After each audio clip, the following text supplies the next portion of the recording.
கர்த்தர் நல்லவர், அவர் கிருபை என்றென்றும் உள்ளது.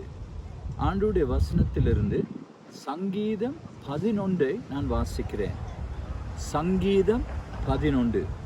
நான் கர்த்தரிடத்தில் அடைக்கலம் புகுந்திருக்கிறேன், பின்ன ஏன் நீங்கள் என் ஆத்துமாவை நோக்கி பச்சையை போல் உன் மலைக்கு பறைந்து போ என்று சொல்லுகிறீர்கள்?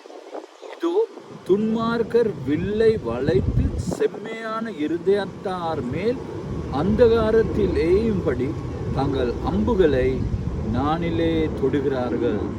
அஸ்திபாரங்களும் நிர்மூலமாகின்றனவே, நீதிமான் என்ன செய்வான்? கர்த்தர் தம்முடைய பரிசுத்த ஆலயத்தில் இருக்கிறார். கர்த்தருடைய சிங்காசனம் பரலோகத்தில் இருக்கிறது.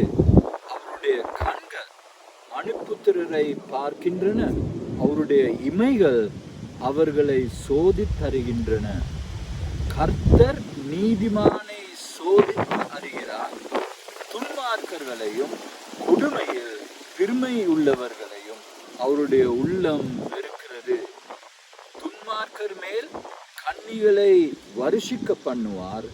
அக்கினியும் கந்தகமும் அனல் காற்றும் அவர்கள் குடிக்கும் பாத்திரத்தின் பங்கு.